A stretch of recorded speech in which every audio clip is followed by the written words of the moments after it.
Friends and subscribers, this is China News for September 2014, and the big news all over Asia and the world is Occupy Central, starting up in Hong Kong, a continuation of several Occupy movements to resist the oppression of Beijing in regards to Hong Kong politics, Hong Kong economy, and the personal freedoms and human rights of Hong Kong citizens.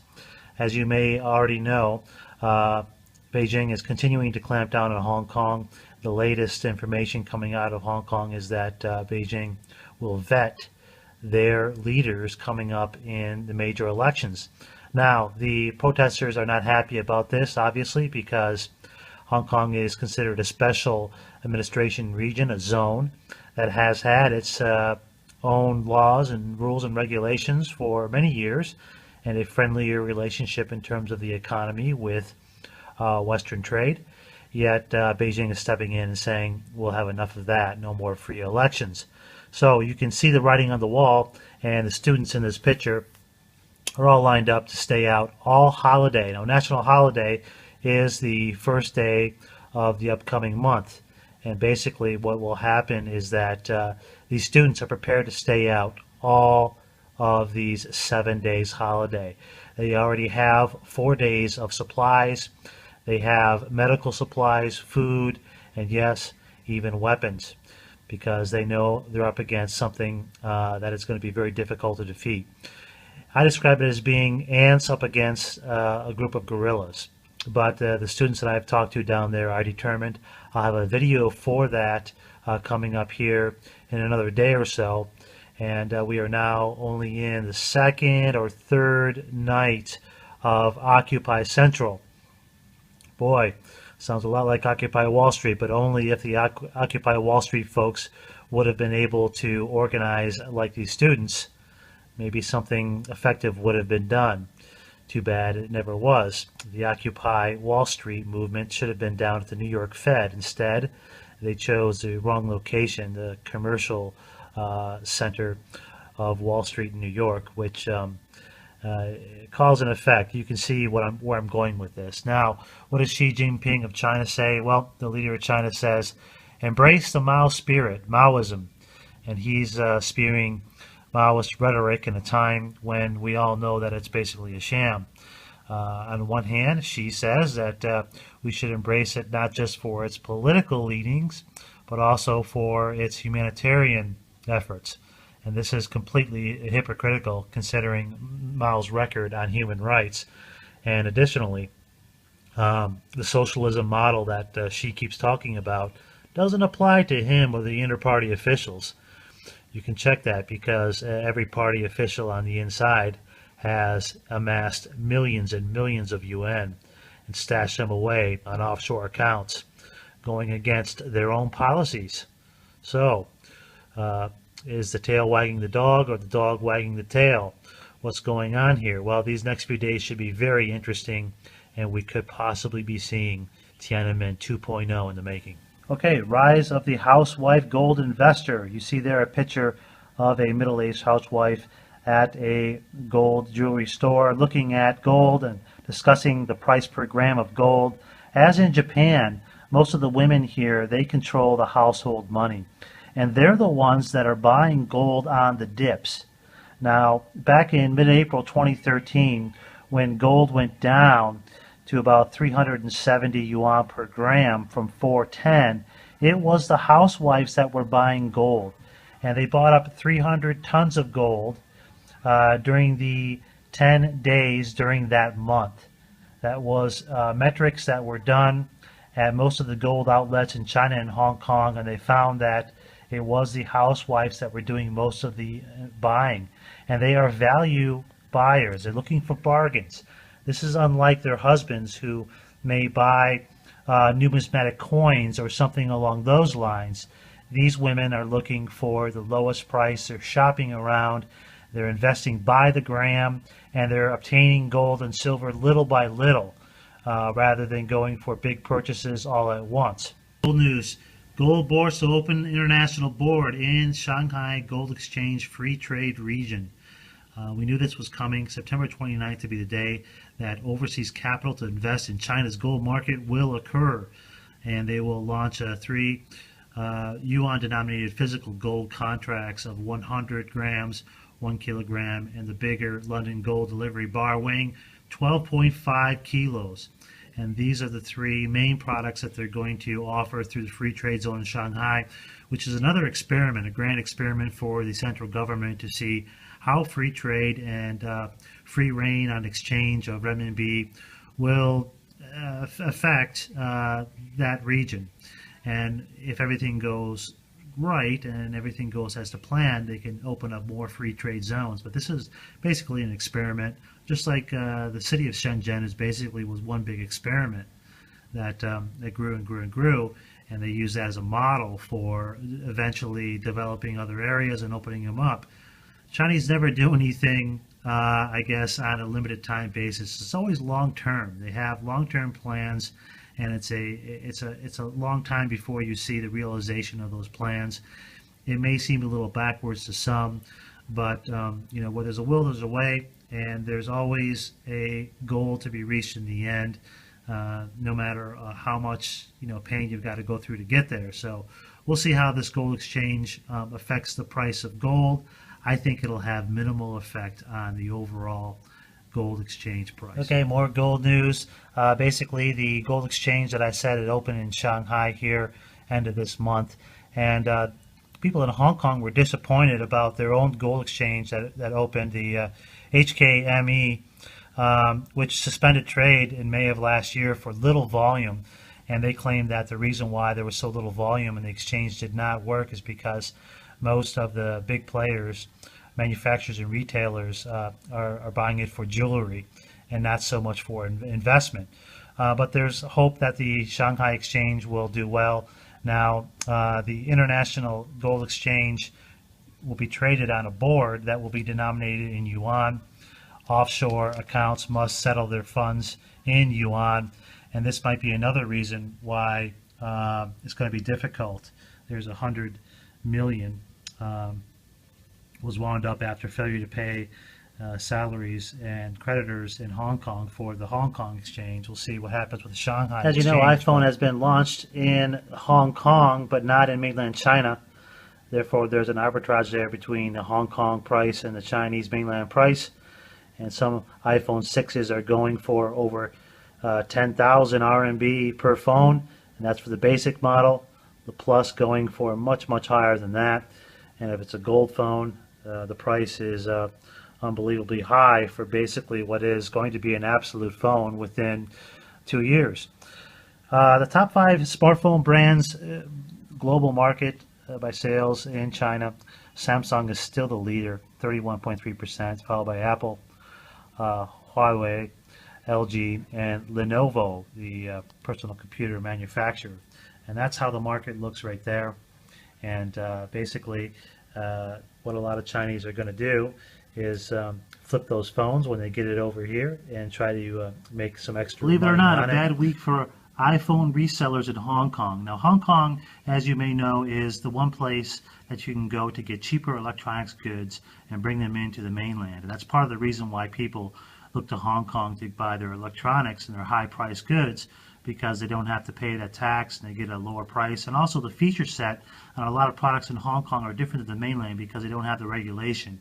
In the mainland, you have to adhere to the rules and policies of Beijing, and you also have to adhere to the mobile phone carriers in the mainland, their restrictions and their specifications. But in Hong Kong, you can buy an unlocked phone, you can get the extra features, and you don't have to worry about any of the other swag. So basically, it's been a surprise because iPhone 6 resellers are now selling their phones at cost or at a loss because there's been less play there for the new iPhone than what they had expected, and that also goes for accessories. Okay, cartoon of the month. How do you get the world to shy away from criticizing your nation about its terrible pollution policies? Well, one way to do that is to point the finger at someone else. So this article is about India's manufacturing ambitions and why it is India who must also enter into the whole carbon tax and global warming fraud that it is. And this is a kind of a brilliant move for the central government to point at United States, point at India, point at rises in other carbon emissions from other countries, and then point at what you're doing internally, and then of course you fix the numbers so they're not as bad as what the world reports. And of course you never let any independent agency come in and do any measurements on your air, water, and other pollution, soil pollution. You stop them by all means and do not allow them to get that information out. That's how you have a sort of a triangular policy on carbon emissions. More wacky Chinese news. A university in Fujian province claims that Buddhist chants help rice grow. They've done a study, but I don't really see the data anywhere online, that by playing recordings of Buddhist chants, that the rice can grow up to 15% better than before. This university-funded study has pointed out that certain sound waves and rhythmic chanting of mantras can stimulate the pores on the plant's leaves to help better absorb sunlight.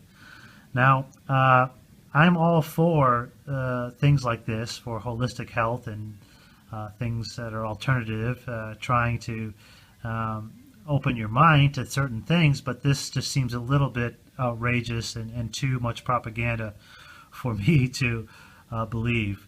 It reminds you kind of the days back when Mao was alive and the state said that each year they had gone 15-20% higher in their agricultural development. But what they didn't tell you is that when they went out to these provinces to find exactly how they were growing record numbers of crops off these hectares of farmland, they didn't tell you what was underneath the bales of hay and the rice and all of that. Basically what they had done is they had stuffed it with other material to get it to weigh heavier, because it's impossible to have these type of gains year on year. Okay, there's Li vowing to remake economy. This is the big news on the economy throughout China, is that they had basically what is a secret bailout of their banking and other financial institutions related that were basically in the red. And much like the bailout program in the United States, there's really more underneath it as far as the actual amount, who's involved, and how deep the debt goes on a lot of these defaults. We may never know, but if you look it up on the internet, you'll see that China has done a bailout program. This should scare the bejesus out of investors and should definitely do something on the world market as far as currency exchanges. But as what usually happens is that things continue to go on, and we don't really see the effect of these type of moves until months and months down the line. Growing trend in China is more and more rental companies are coming online. You look on the year-on-year growth from Q1 2013. China's auto rental service market revenue from Q1 2013 to the end of Q2 2014, and you can see that it has gone up significantly from 1.45 billion yuan to 3.98 billion yuan. Travel is on the rise. If Chinese citizens can't get visas to go out of country, what they're doing is they're renting vehicles and camping inside of China, something that they hadn't done before and their parents and grandparents weren't really into.